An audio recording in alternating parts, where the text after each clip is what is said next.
रहनुमा पीटीआई शेर अफजल मरवत ने कहा कि ISPR की प्रेस रिलीज ने यह पैगाम दिया कि फैज हमीद के मामलात से हमारी जान छूटने वाली नहीं, कोशिश की जा रही है लगे हाथों बारी PTI के लिए नया और संजीदा मसला पैदा किया जा सके। प्रोग्राम आज शाहसेब खानजादा में गुफ्तगू करते हुए कहा कि फैज हमीद हमारे लिए उतने ही नुकसानदेह रहे जितने जनरल बाजवा।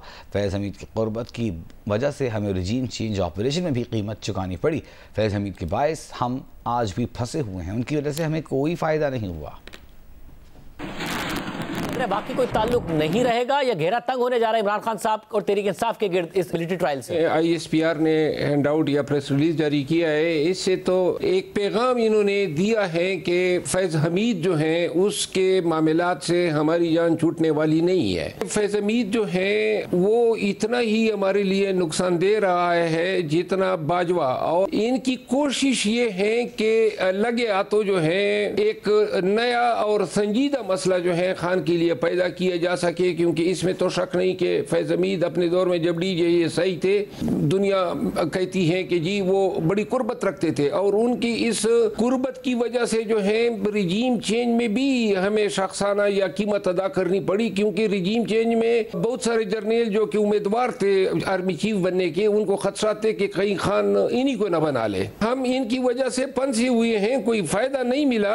अपने दौर में भी ये बाजवा के लिए ही काम करते रहे। अब अगर उनकी किसी भी तरीके से इन्वॉल्वमेंट साबित होती है और 9 मई को एक बगावत की कोशिश के तौर पर अगर लिया जाता है, आप कह रहे हैं वो खुद अपने तय होगी कोई कोशिश अगर जनरल फैज हमीद की होगी, जिस किस्म की उनकी नेचर थी, आप ये कह रहे हैं पार्टी का कोई ताल्लुक नहीं होगा या पार्टी का ताल्लुक साबित हो सकता है? ये अगर केस बना भी लेते हैं फैज हमीद पे और फैज हमीद की बयान की बुनियाद पे PTI के खिलाफ, तो उस केस की कोई एविडेंस ही नहीं है। एक नाकाम कोशिश करेंगे और आत्मी नतीजा वही जो सैफर का निकला, जो इद्दत केस का निकला, वही नतीजा ऐसी तमाम कोशिशों का होगा। लेकिन कतई नजर इसके अगर कोई फौजी अफसर जो है जो रिटायर्ड हुआ हो और उस पर यह इल्जाम है कि उसने कोई मुआवनत की है, मुआवनत मटीरियल शक्ल में होनी चाहिए, सिर्फ हमदर्दी काफी नहीं है, और मटीरियल के कोई शवाहिद है ही नहीं। अगर कोई शवाहिद होते तो इन पे लाजिम था कि 9 मई के फौरन बाद इसको डिस्क्लोज करते। हमीद ने अगर कुछ किया है बिलफर्ज, तो उसने तने तना तो नहीं किया, वो तो कभी सामने ही नहीं आया है।